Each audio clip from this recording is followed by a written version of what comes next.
like me. I once was lost, but now I'm found. Was blind, but now I see.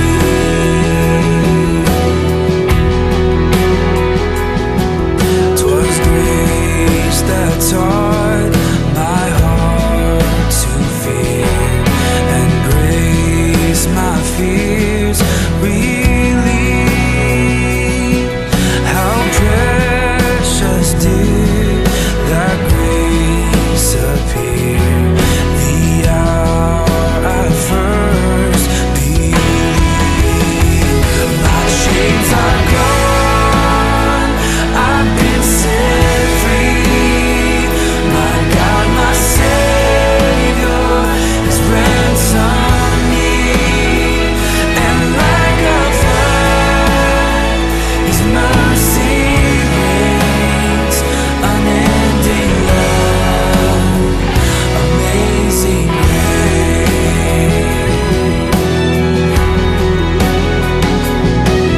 The Lord has promised good to me. His word my hope secures. He will my shield and portion me, as long as life endures. My chains are gone, I've been set free. My God, my Savior has ransomed me, and like a flood, His mercy reigns. Unending love, amazing grace.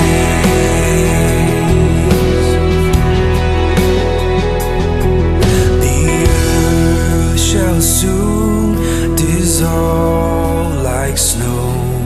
The sun forbear to shine, but God who called me here below will be forever mine. My chains are gone,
Couple of announcements. We're gonna, as you can see, Paul's our moderator and facilitator. We got a little different presentation we're gonna do this morning because we feel that it's something we need to address. The message is more or less going to be how COVID-19 has affected us in our personal lives, as well as how it affects the church as a whole and how we operate. Also, and why we're gathering the way that we're gathering, and the importance of that. But there's a couple of announcements. Again, we need to follow the guidelines set forth for washing our hands. Now they're wanting us to wear face masks wherever we go. I think Paul and I are maybe just a little under that 6 foot mark, but we're not too bad. Okay, that a couple inches we might have it now. So, but we want to try to get that 6 feet. Hand sanitizer, if you're going out, hand sanitizer is very hard to come by again. I got lucky, was at Ollie's up in Aviation Mall a few weeks ago, and I was able to find some. Whether they've got it now or not, I don't know. But, try it if you can get your hands on some hand sanitizer for when you're out. Use the hand sanitizer, use when you go shopping. Hopefully they have the sanitizing stations that you can spray your shopping carts down, wipe them down. But if you don't, again, if you have some hand sanitizer or gloves, that'll help you there. Then again, the mask, as much as we don't really want to wear them, some of us, you can be a carrier, as they've already said. You can be a carrier and not have any symptoms. You're asymptomatic. So if there's that off chance that you're a carrier, that's really the main focus on the mask, is so you're not getting somebody else sick. Now that they want everybody wearing a mask, because you don't know who's asymptomatic. So it kind of works, in a couple different ways. It helps you protect others, and and so on and so forth. We want to, try to reduce our chances of contracting the virus, if at all possible. So again, we want to slow the spread, as we keep hearing. They want to try to get it so we can start opening things up. If the quicker we can get the decline in the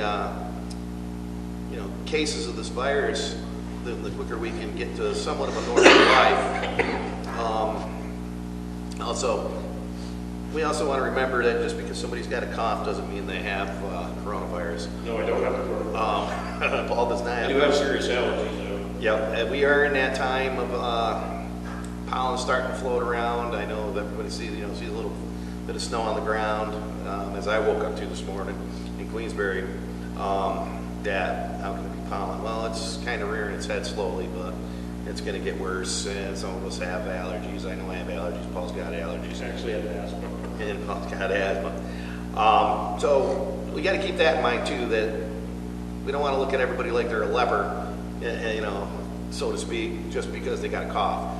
Because they very well may not be asymptomatic at all, or have coronavirus at all. Hopefully, if you've got coronavirus, you're not out and about in public. Like there's some defiant people that we've heard in the media that have done that purposely after being diagnosed. So we want to try to curb that spread and so we can get back to what a lot of people would say normal. I don't want to get back to normal. I want to take advantage of this time with this virus, and hope that it's a wake-up call for a lot of people, that they come to Jesus and accept Jesus into their heart, and we don't get back to normal because normal's not working. We want a revival, and I'm kind of hoping and praying that this virus is the jumpstart that we need for the much needed revival within the church, and we can start getting people into the churches, and again, you got to remember, we are the church. The building that we call a church is a place we gather, to worship Christ. But in the end, we are the church. Amen. So, again, we want to remember to do the common sense practices. Let's not clear the shelves.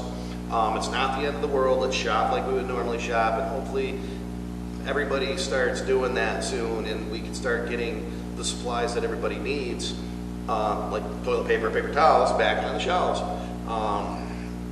Hand sanitizers, antibacterial soaps, cereals. I went in the Price Chopper, Bonnie and I did last week, and there was whole aisles that at Price Chopper in Queensbury that were completely empty, one end to the other, side to side, and there's something wrong there, and that's called mass hysteria. Fear, yes.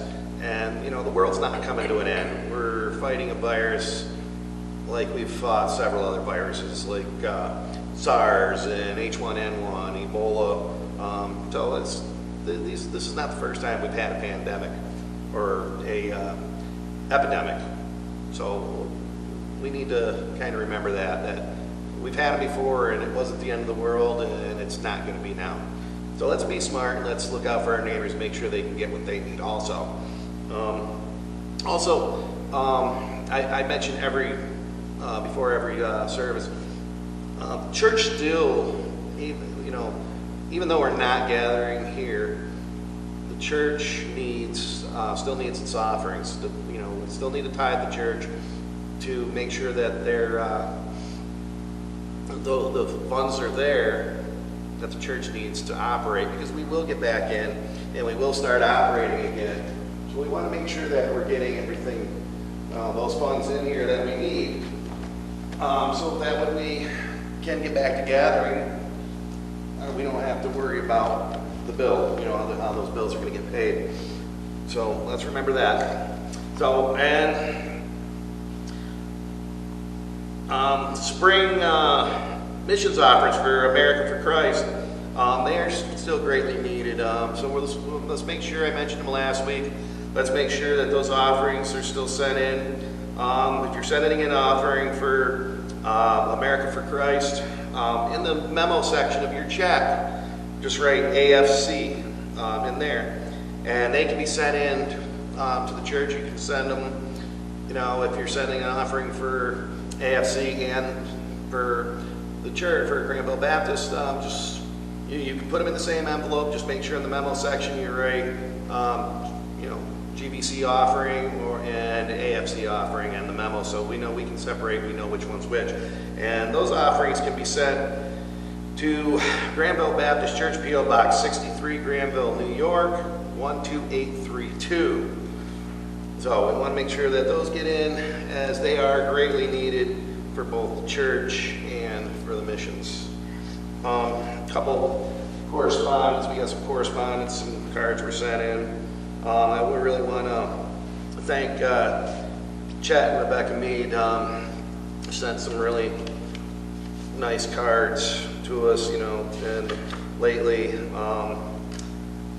And one card in particular was very encouraging as far as, mentioning how each week our services have gotten better and, clear. I know we tried to do a lot of an full live feed on Facebook there the one Sunday, and I had the screen turned so I could see the whole screen on my phone, and it kind of reversed everything. So if you notice the organ over on this side and TV over on this side, and all the words, all the writing reversed, that was why.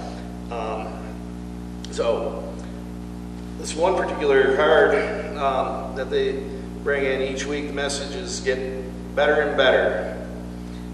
So lighting's been an issue. The words are forward, and the sound has gotten better. So we are working on that. And they add, woohoo, praise Jesus. And that one looks like it was addressed directly to me. So I'm not, I'm only part of part of the process here. Paul's been trying to help me and, with some of it, and, we're working on it. Ray Bogart's been in here and helped get some of the stuff set up. So, Johnny's done some stuff. Johnny Bucko's done some stuff. So, it's not just me. Yes, when we record, I am the one that's got to do the editing and putting it all together and getting it online. So, but other than that, I do have there are some behind the scenes help going on there, and I thank everybody that's helped me out here and there with things. So on the bottom of the card, fully trust in God always and forever. Listen to His voice and do as He says. Love the Mead family. So, again, really want to thank the Mead family. Got another. I'm not going to go through and read them all, read every one of them. Well, I am going to get them posted so when we get back and gathering here, that everybody can read them. And if anybody else has got any cards, go ahead. They want to send in with words of encouragement as we go through this. I encourage you to please do so. So some might have noticed that last week we had a little bit of an issue. The Facebook didn't want to recognize some of the licensing that came with some of the purchased content. We've since purchased our CCL license, which I believe the church, from what I've been told, the church did have a CCL license, which is, if you're not familiar with the CCL license is a copyright license, and we also, because we're streaming, and we intended, even after we get back to worshiping here in the house of the Lord, that we want to put that content on online. So I'm working on a new website that's more interactive, that we can actually post these video recorded messages directly to the website, so then we won't really have an issue with the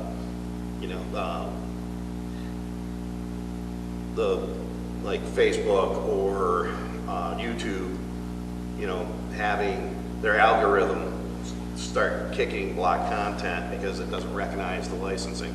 So that is one of the things we're dealing with, and we're not the only ones that are dealing with some of this stuff. So there is licensing. We do have the licensing, and we're going to be putting it. We'll make sure that it's on there. So I did have to go through with YouTube and let them know that we had the licensing, gave them the licensing numbers, and they released our videos for last week's message. So we did get that on there.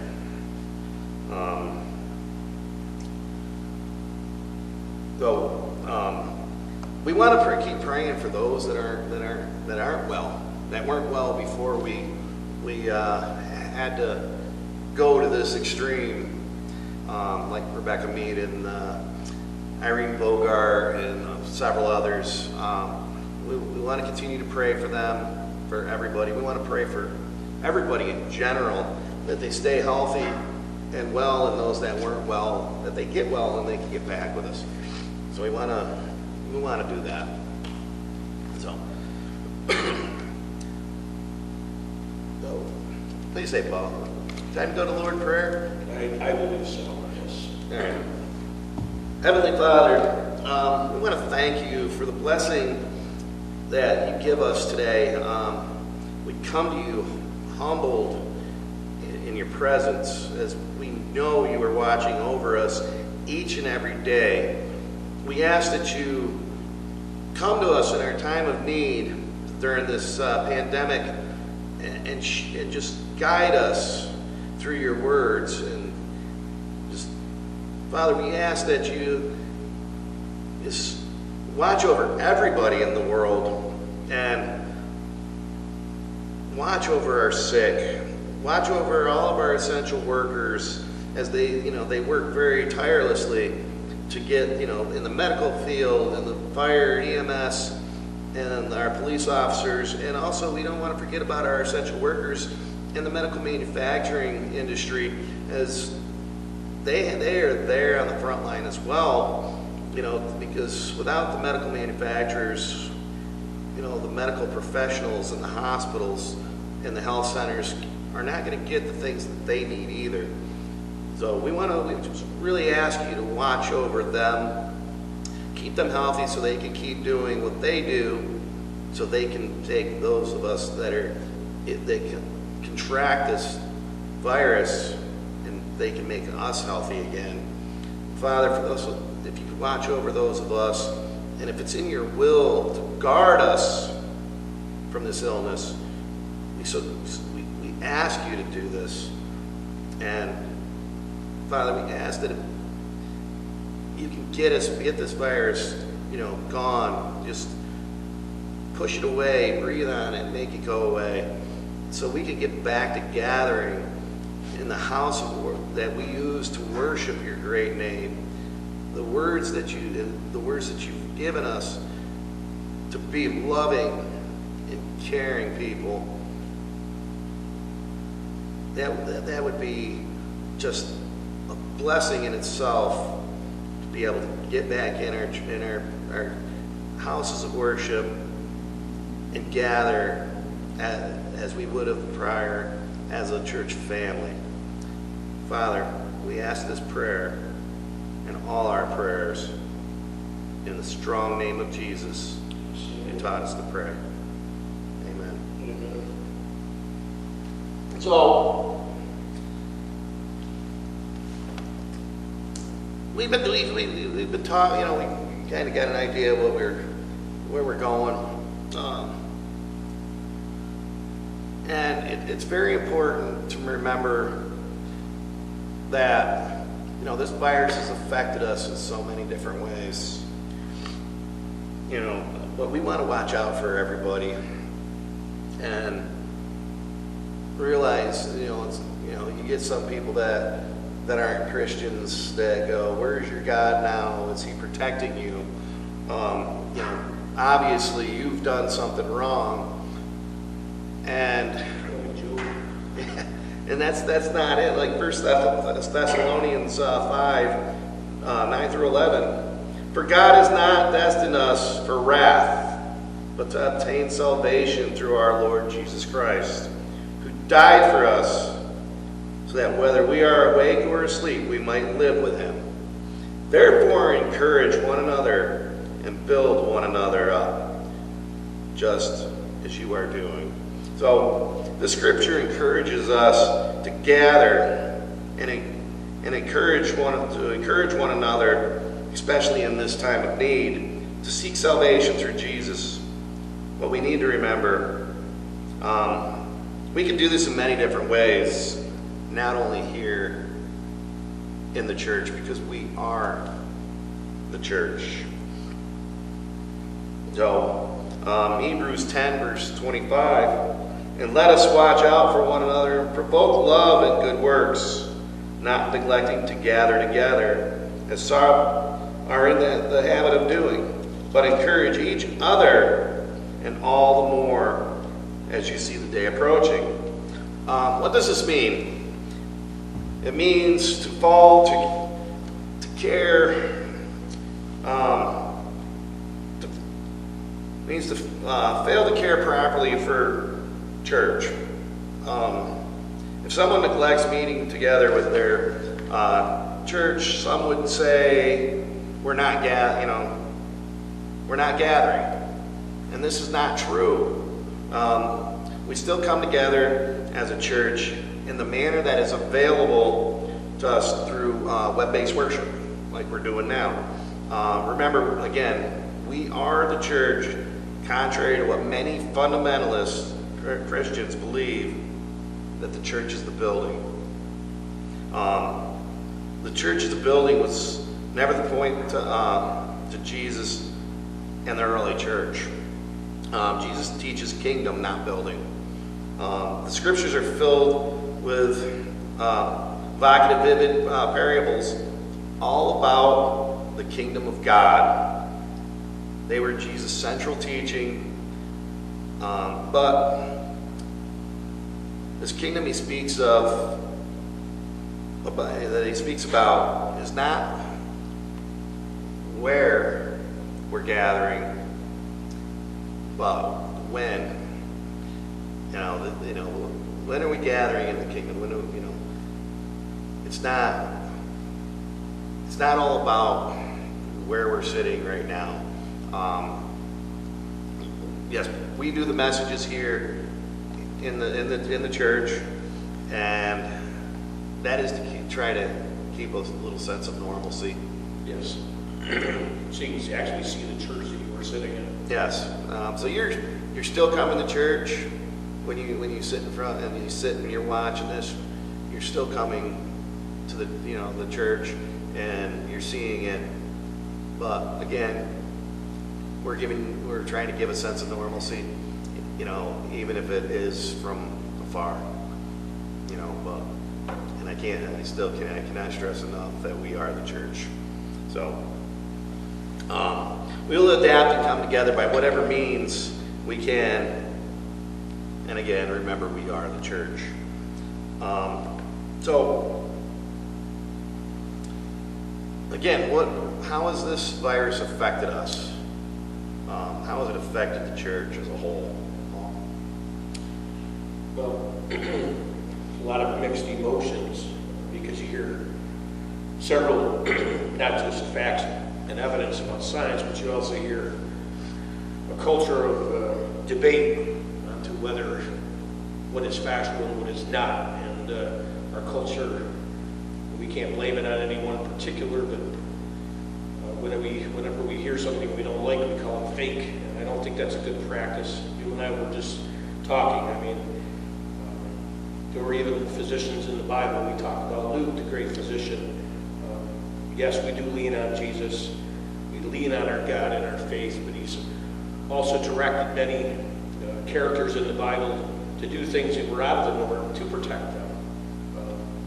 And it goes back to us now. If God created the heavens and the earth, he also created science and doctors and knowledge.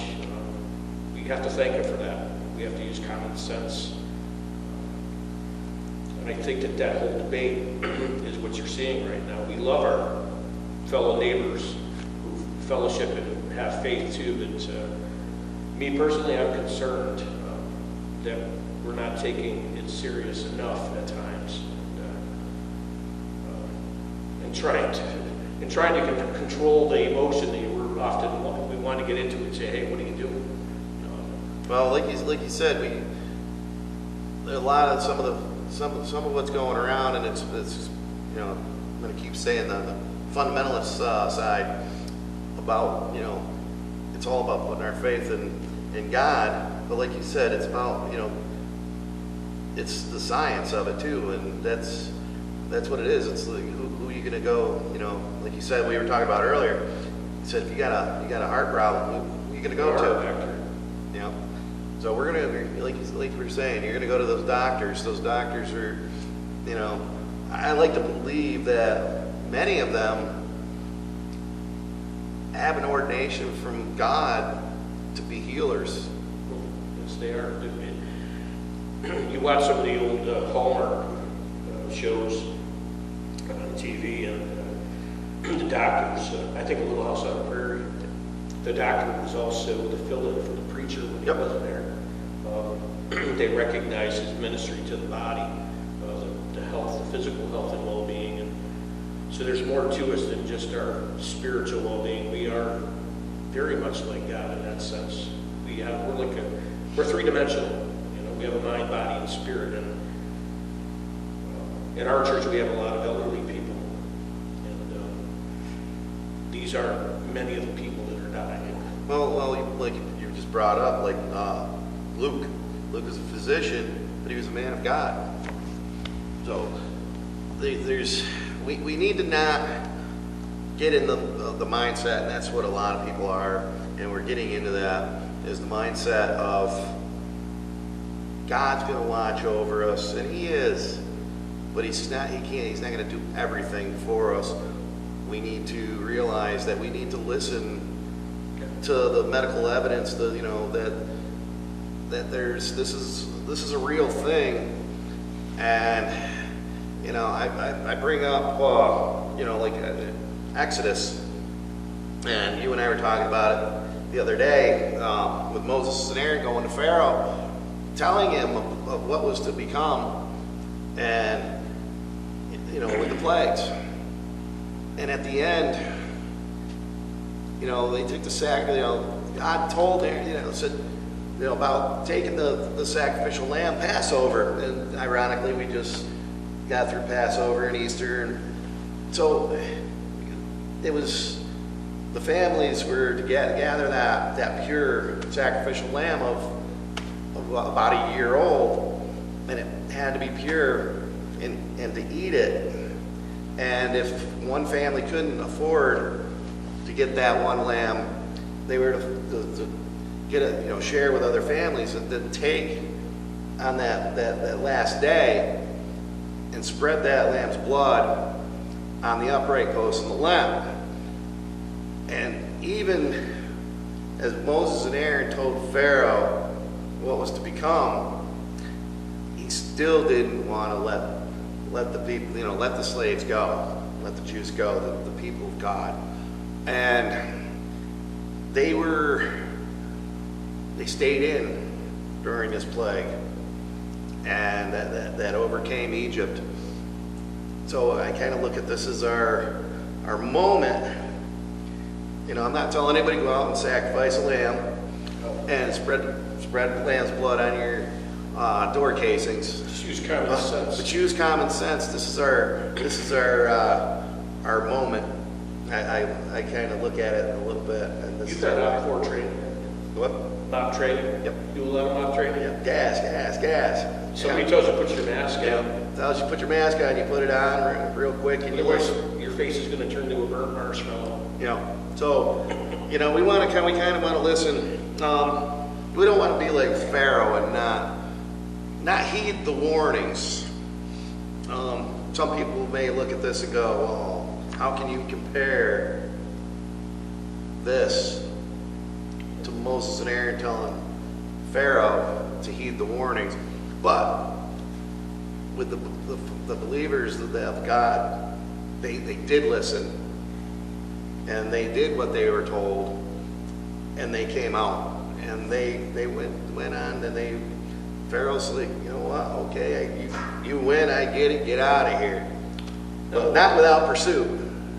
Not only that, when you become a pastor or lead a flock, you think of David in the Bible. Those shepherds in the Bible carried around a slingshot with them. They just didn't. That's how David got so good when he took on Goliath. God prepared him for that moment. But David did not invite his flock into the gathering of wolves either. No. He didn't invite them into danger. He's responsible for every facet of everything for them. And that's what I see your pastorship role as. You're looking after their spiritual well-being, physical well-being, and mental health as well. Oh, absolutely. It's important to preach truth and not be held by fear. And we are, fear is not a healthy thing. But we're not going to worship in the middle of the interstate either with cars going back and forth either when we've already been told that, and I appreciate the patriotism that some people are showing, but I don't really believe that this is necessarily an infringement on our First Amendment rights. I do think we should keep a watchful eye on things like that, but let's not try to make a point for the sake of argument. Right. They're not stopping us from gathering as a whole. They're just making us take precautions. And that's kind of where we're moving into right now. They say fear is a liar. Well, fear is a liar. But we need to still heed the warnings that we're given. And we see that it's in the media and also on social media, and it's been in the papers in several different areas, not just in our state, that there's churches gathering. Well, at some point, the question is, why are we not gathering? Well, I've stated before, this decision was not, that it comes down to me making the decision, but I did not make it without discussion. when I have to make a decision like that, that had to have been one of the hardest decisions that I had to make. 6 weeks into being an 6 intern weeks pastor. into being an interim pastor here at Granville Baptist, it was one of the hardest decisions I had to make. But unfortunately, I had to make it because as a shepherd of this flock, I have to look out for what's in the best interest of the safety and the health of every congregant and every guest that comes into this church. So it was a very, very, very hard decision to make. But ultimately, in the end, it comes down to the buck stops with me if somebody gets sick, because I chose not to heed the warnings that were given. And we were actually one of the last churches in the area that actually closed. Yeah, we were like one of the last two. I think Pastor Rick had announced he was closing. I just said, made the decision right after that, probably within about an hour, that we'd better do the same thing. And if you're familiar with the Ecumenical Society out here, we're pretty, we communicate pretty well together, and it was consensus. First, we decided that it was, in the best interest to not have the Lent lunches, and it just escalated from there that everybody decided, yeah, we better not have the services. And I really do. Some of us, it's bad enough getting cabin fever. This is like 10 times that. So, trust me, I'd like to be here with everybody. Mm-hmm. And I get it. I get the people that are choosing not to heed the warning, but at the same time, when everybody else is collectively trying to protect the mind, body, and spirit. Body is just as important as the mind and spirit. It's just, we need to keep that in mind. We need to protect our flock.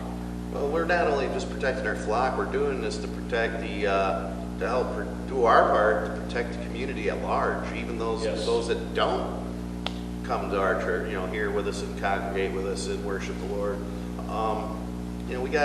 I think that's pretty much what one thing that I believe that most of the, all the other pastors in the area, as they closed, had in their back of their minds also, is we got to kind of watch out for the community at large. Yes. Not just those that are coming into our houses of worship. There's a body of faith that worships Christ, not just any one particular church in this community. Right. Some may be different in doctrine a little bit, but we love them just like our own.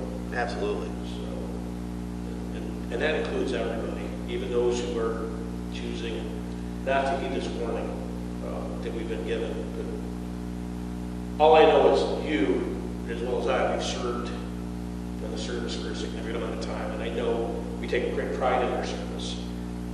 But I know how I would feel if someone died under my watch because I didn't make the right decision. And I saw troops die in Iraq the second time around, and when I wasn't able to go for my reasons, there's a certain amount of connection that we have with each other as believers, as even comrades. We were respectable for each other. Humanity, even in a greater aspect, and I don't mean to imply that outside of Christianity, but it's all of humanity. God created us. We need to look out for each other. And Christians have to set that example. Amen. But I appreciate you doing this because I was really impassioned by it. And I have a friend, a really good friend that is, he's gathering, and I won't say exactly where, and a friend in this area that's gathering. I just ask you to take the words that we shared and keep in mind that use your common sense until we really truly know. I don't believe this is a farce. No. When they're filling tractor trailers, freezer tractor trailers down in New York City with no place to bury people. We live right in the epicenter. Even though we're in upstate New York, when somebody says you live in New York, that's what they think of. So we are taking it seriously.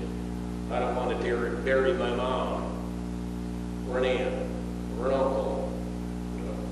My sister-in-law, actually, my brother and her sister-in-law, they were locked down for 14 days with COVID-19. They tested positive. So this has hit me close to home. Well, you and me both, but a lot of people know that, my father was going through some issues with his diabetes and came close to losing his legs, and while in rehab, contracted recently. He was diagnosed with this COVID-19 virus. So, like I said, it hits close to home for Paul. Being a family member, we both have had that. So it really reaches out, touches you, and it kind of solidifies our reason for, why we made the decisions that we did, because these decisions were made prior to having family members contract this virus.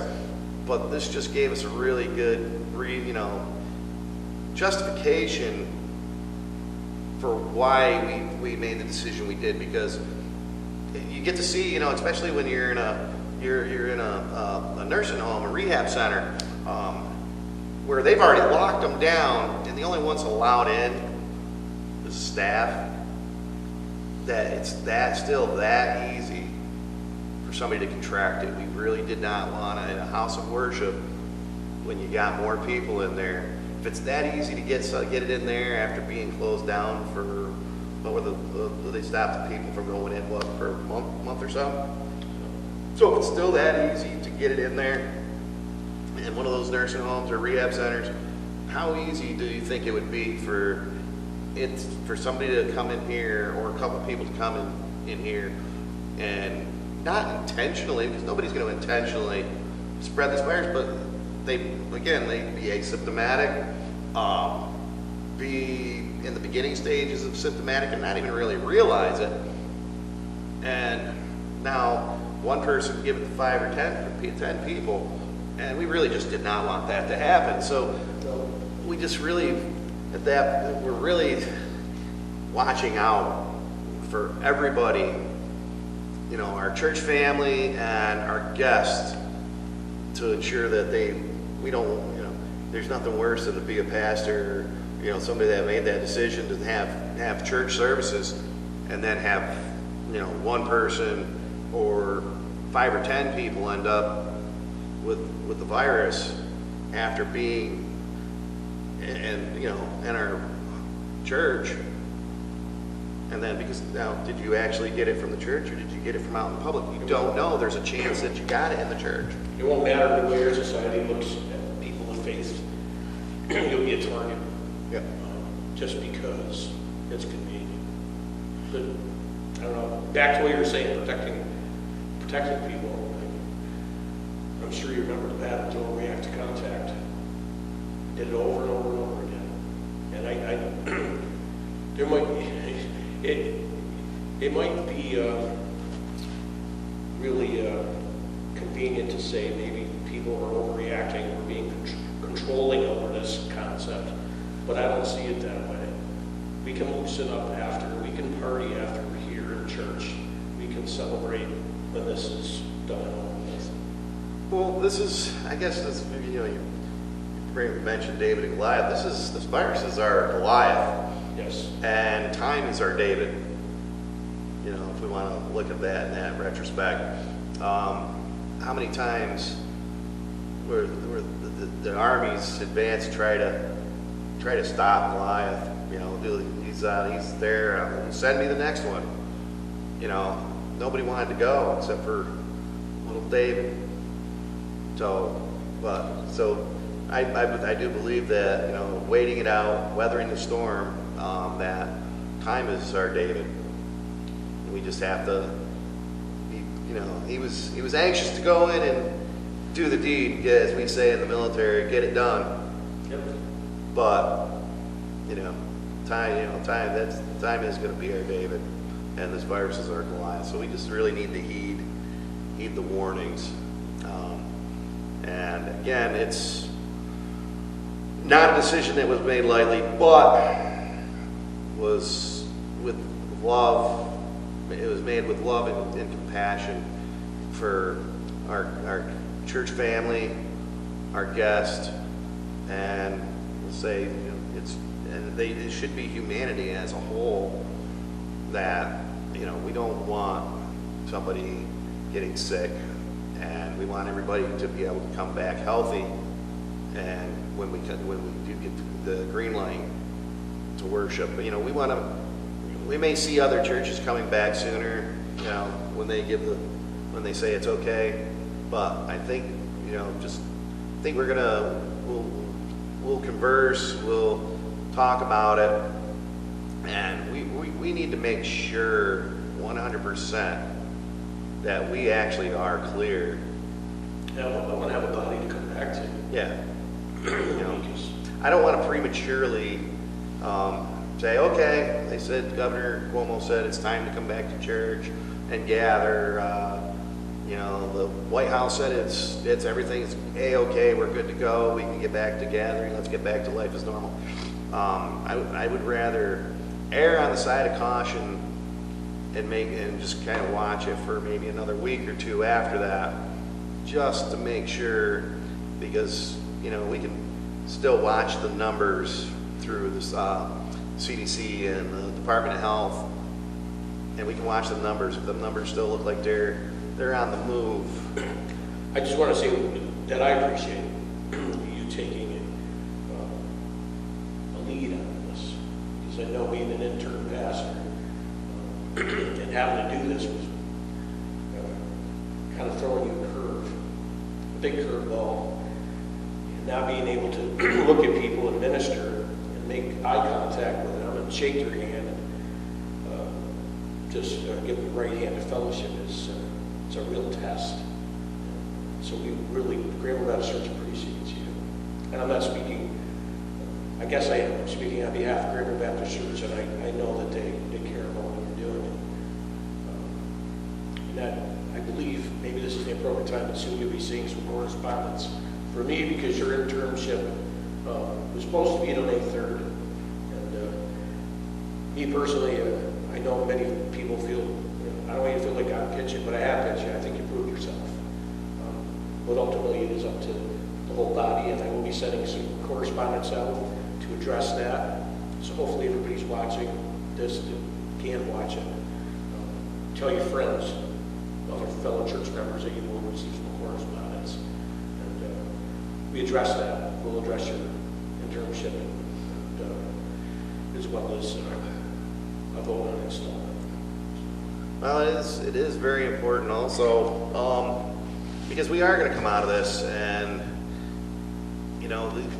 we need to show the church has got a solid foundation, and sometimes a interim pastor does not show us a solid foundation, so to speak. It means you're still in a transition uncertainty. Yeah. But that vote is, we all know, it's collective. Oh yeah. But at the same time, not that I'm, I am giving you more accolades as well as the whole body here, is that we had to make some really hard decisions, not only in addition to seeing many of our aging congregation pass away just within 4 to 6 months. We had to make a quick decision to have somebody here, and then to have this happen right afterwards. To me, I know I've shared this with you, it confirmed that I was following God's lead on making sure that we had someone here. And, Well, it helped that I was able to get in here a little bit ahead of time and preach a few times for everybody and cover for Pastor before his passing. So I guess it kind of gave a little bit of a comfort, because that people goes that to heard me. everybody that goes to church here, everybody that's been attending. You all are just as much a part of that and supporting, what we do. I just want to say thank you for, it's not easy when you're an adult to take guidance. Yeah. And I made that, I know I put that in a post, and it wasn't meant in a derogatory way. New things threaten us, and they make us feel as though we're being challenged in our station. You're not being, as a matter of fact, you're being more loved and appreciated and accepted. After going through this, I really truly appreciate it, because I recognize your support as moderator and trusting me to push this along. That's not easy, and I will say that it's on my mind and heart every day, and has been since all this started, and it's made me different. I'm not the same person. I find myself in constant communion and prayer, not even wanting, just in my mind and in my heart all day. I'm looking at people at work. We just got rid of a bunch of temps at work, and we need to be asking. I asked them, are you going to be okay? I'm just worried. I'm worried about people. It's not just our church, everybody in this community. So if I sound like I'm sparking up, I don't want to see anybody die on my watch or your watch. We'd have a lot of explaining to do. Oh, Like Lucy or Ricky Ricardo. you got some explaining to do. Yeah. So I mean, we've had to make a lot of hard decisions, some rapid decisions, and that's unfortunately, I'm a Marine Corps veteran, so we are we adapt, overcome, and improvise. Yes. And as like Paul just said, sometimes we get in battle mode when confronted with decisions that have to be made right away. Sometimes you can't, on the battlefield, you can't take too long to think about it. You can't think, you got to make a decision, because and like with this virus now, it's like being on the battlefield. When you take too long to make a decision, or you make the wrong decision, you just put lives on the line. And that's basically one of the whole premises for this message. And I think I kind of like this, and if anybody wants to respond and what they think, I kind of like this little town hall type discussion, fireside chat. Yeah, a little campfire. So when we get back to, if everybody likes it, maybe when we get back to back in everything, we get the green light on everything, maybe we can hold some services like this where everybody can say, I know that first Sunday after Pastor passed away, we had we did something not exactly like this, but everybody got to kind of talk, and people just really haven't, and that's why I'm saying very gratefully, many of us are barely getting an opportunity to grieve. We're just, and I know, because I've shared my heart about many things that have happened. We all have trials. Yep. But sometimes it just doesn't seem like we're able to catch our breath. no. And that's how I feel this year. I've seen a lot of things thrown in my path, as well as many of our congregation too. So The Lord will see us through, and I believe we will come through stronger in the end. So we don't want to lose our faith. We should be taking this opportunity to grow more. It's definitely giving us a lot of time to sit and read our Bibles, read our scriptures, get dig deep into them, and really get closer to to what how God wanted us to live our lives and who He wanted us to be. So let's take, we need to really take advantage of what's going on right now in our world, in our country, and in our communities. So before I close, one thing I did forget to mention. Again, this Saturday is our final Saturday for the food pantry. We still need to make sure that we check with our food pantry. If you call, you may be able to call on or maybe stop in. If I can, I'm going to try to see if I can find the phone number so you can call, and I'll get it posted so we can call the food pantry and see what they need. So it's not. It doesn't end after our Saturdays to do the food pantry. This is an ongoing thing. So let's make sure that we can get a hold of the food pantry somehow. Stop in on a Friday morning when they're there getting everything together. You know, even on a Saturday morning. The food pantry is still in need of items, food items. As far as still cereal. Cereal is, I know this past Saturday, there was no cereal. So if you can make it to the store and you can get some cereal and drop that off. I know I've talked to a couple pastors from other churches in the area that had mentioned about the need for cereal. So, and they're working on that also, pasta items. They're pretty good on the canned goods, but some more of the some of the pastas and just keep coming back to cereal. Cereal's the one that the regional food bank is still not got out. So we want to make sure that we get out somehow, some way. And like I said, I'll get the phone number. If anybody knows Jerry McKinney or has contact with him, you can actually contact him if you need also, because he knows what's in need also.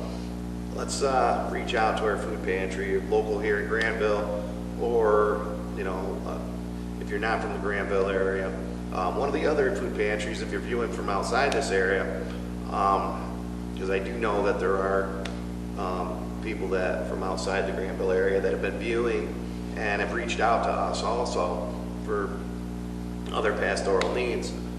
So we know people are viewing. So reach out to your food pantries also in the area and see what they're in need of. A lot of people are out of work, and they really they're in need. It's not easy getting your unemployment either. Yeah. It takes a long time to get through. And some of these families are considerably large that are in need. So let's reach out to the food pantry, see what they're in need of, and get them, the regional food banks. If you're near a regional food bank, let's reach out to them, see what they're in need of. Again, the regional food bank here in the Albany area, that covers up through here, up to here. They've got no cereal, or else Granville food pantry would have it.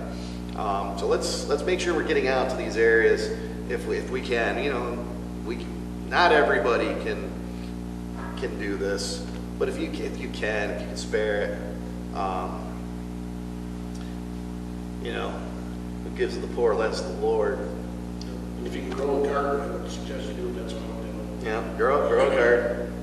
Yeah. Paul's got some fertilizer for you. Got plenty of fertilizer. Just pH tested it. So he's good to go there. So let's just watch. That's part of let's watch out for our neighbor, and let's take care of our neighbor if we possibly can. I was going to say, if you're going to meet, if you insist on meeting, wear a mask. Yes, absolutely. And distance yourself from each other. It's been recommended for the sake of the other gatherings or past gatherings that we've been able to, or not been able to have and have. If you're going to do that, if you're going to put it on there, have a mask on. Or have a good distance. I think we got about our 6 foot gap there. But it's also lead by example. Also, you got to remember we're talking. So for us to talk with a mask on is actually a challenge in itself, and nobody would probably hear us that well. It would probably sound like. What was that? So you kind of get it. Yeah. Well, no, I mean, the recommendations that they have, if you're going to be closer than 6 foot distance of somebody, you should wear a mask. Yeah. But if you're going to be sitting right next to each other in a pew, you really should have a mask on. You know, people are going to know. They're going to look at it and they're going to say, "Hey, what's this?" That's one of the reasons why we're talking right now. So it's not that we're being defiant, which we kind of are, but that's we kind of decided. We wanted to make sure that one, everybody could hear us what we were saying clearly, and two, see that, even though we're here and we're not wearing masks, we're keeping our distance, so that way we're not inside each other's bubble. And that's kind of what they were trying to do prior to this mask mandate, was try to keep your 6 foot distance. Well, that wasn't working. And that's one of the reasons that we've gotten to that mandate, is because people were not heeding the 6 foot recommendation. And I guess in certain instances it's hard to do that, but I can imagine even trying to preach with a mask on would be very easy. yeah. But we do have an example to set to the community. That's all I have to. No, that's all you had. That's all I have. So it was in our minds, before they really tightened the screws down on the mandates for this virus. We were considering holding a Saturday evening and a Sunday morning service by invitation. That, after some extreme prayerful thought, we kind of thought better of that, because sometimes we unintentionally mention to others that we're going to be doing something, and especially when it's church, and one person tells one, another person tells two, and before you know it, we've got a potential for a church full of people that, some may not even attend our church, but because we were allowing people in, we end up with a lot more, an uncontrollable amount of people that surpassed the amount of what the recommended gathering size was. So, and that was one of the reasons that we decided just to go completely down to a closed service, where we just come to you together. Not only that, me personally, I get it. The leaders are in the church, but you don't see a congregation here. We're not allowing a congregation to come in because of everything we just shared. Yep. It is for that reason we've decided to take a more hardline approach, like the rest of our community has, and said, "Hey, until we know for sure." Yep. And that's like what Paul just said. That kind of goes along with what I said. Even after we do get the green light to come back, I think that we need to err on the side of caution for another week or two and kind of look at the numbers from the CDC and Department of Health for the area in general, for the Warren, Washington, Saratoga County areas, because even though they're different counties, we still tend to intermingle with others from within those counties. So we want to kind of watch those numbers before we decide that we are definitely in the clear to come back. Because one thing we don't want to do is get that green light to come back and say, okay, we got the okay, let's come back. And then lo and behold, we get back here and somebody gets sick. Yeah, they're already talking about a possible resurgence in the wintertime, so we don't want to live in fear, but we need to listen. Yep. So we are still gathering. We're just doing it in a smart and special way, and let's take advantage of it. And we'll grow. This is kind of it's kind of been an inopportune time for me, because I was getting the chance to see everybody and talk to everybody that was here, and we were getting to know everybody. I have had correspondence with other, some of the members, and visited some of the members. So I've gotten a chance to do that, but then once the mandates really came down, I had to stop doing that. So, I think everybody's, for the most part, that knows what we've been going through, trying to get this signed. They know where my heart is, and my heart is for this church and the well-being and the safety of the congregation. So let's not get, lose sight of what's going on, and we will come back stronger and healthy and healthier. Yes. So. I want to go to meet Jesus too, but I'm not in a big hurry. I'm not in a big hurry. There's still a lot of living to do here. We have Jesus got a lot of work left for us to do, and we are, everybody's ambassadors of Christ. That's here. We all have again. Last week I mentioned everybody's got a calling. So reach out. Take this time to reach out to the others in the community that you may know, and share the message if you can. Tell them if they, tell them how to get onto our message. Through Facebook or YouTube. We do have a YouTube channel now. I'll get that posted so we can get on there, and it's going to be a little more versatile and flexible, and not as restrictive as Facebook. Everybody's ever heard of the Facebook police. Well, they kind of got us this past weekend, and I had to. And I wonder. It sometimes makes you wonder if you.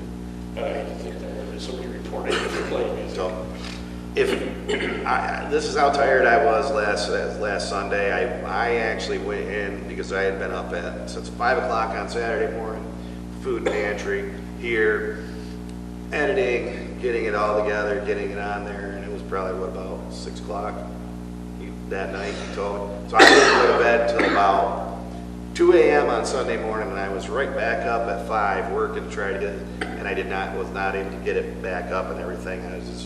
It was rough, and in the morning, right around the time the message was supposed to air, I did a live feed, and you saw it. I looked pretty tired, wasn't it?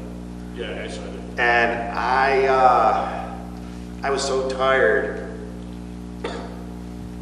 I went to my own personal Facebook page and did the live feed on there instead of here on the church's Facebook page. So I didn't realize it until yesterday. So then you had to paste it on. Is that what you did? Well, I didn't. It was already too late by then. It was yesterday evening I realized it. That's all right. But so keep the faith, stay strong, stay healthy. Tune in with us on Sunday mornings. Hopefully we don't have any more technical issues. It is technology, so we will run into some hiccups here and there, but we're working hard to try to make sure that doesn't happen. Paul, you want to lead us in a closing prayer? Sure. Thank you, Lord, for being a provider, a protector, a healer. Protect us, continue to protect us, keep us safe. Lord, I always go back to where it says, in our weakness you will be made strong. And we truly are vulnerable at this time. We are very weak. Many of us we don't know what's happening. We don't know what's going on. We just know that things are different now. And we have to worship in a different way. We ask you to give us divine knowledge and wisdom to really truly know the difference between protecting each other and or discerning whether our rights are actually being infringed. We ask you, no matter how we do worship, Lord God, that spirit fellowship will not be lost, that our eyes will continue to be on the prize that you've set before us. We just thank you once again. Keep us in your watchful care. Thank you for everyone that's watching. precious and holy name we pray. Amen. Amen.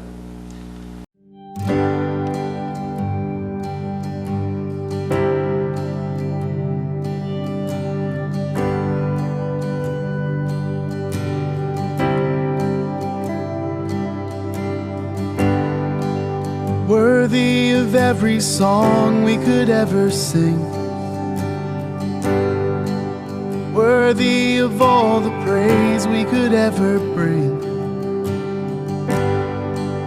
worthy of every breath we could ever breathe. We live for you.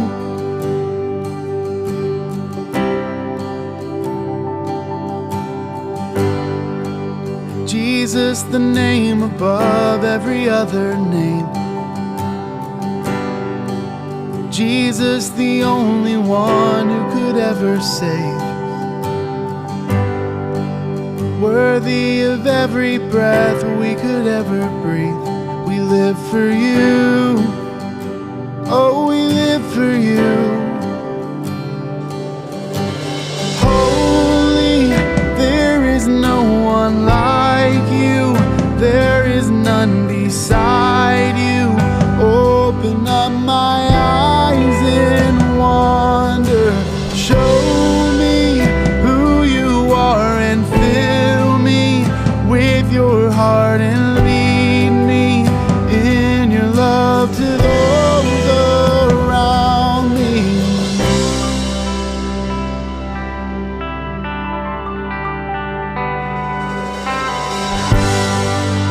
Worthy of every song we could ever sing,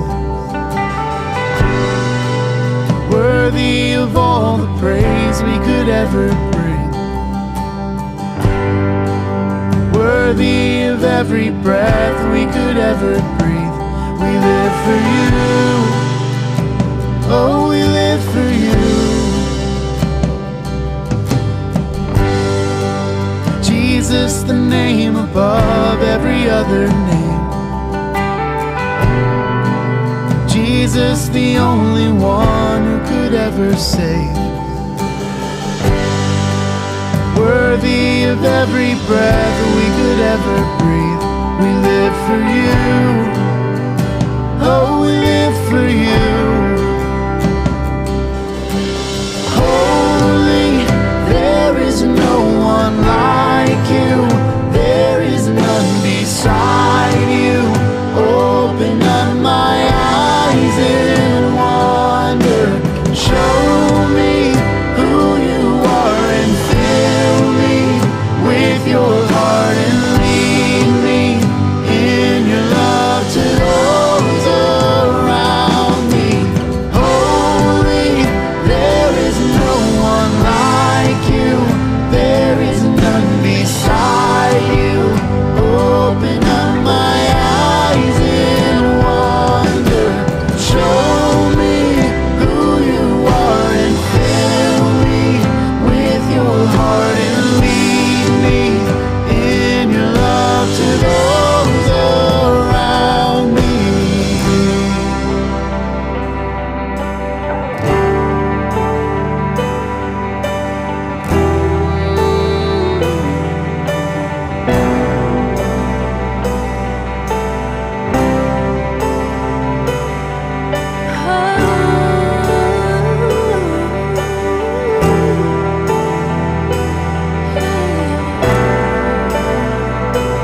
up my eyes in wonder.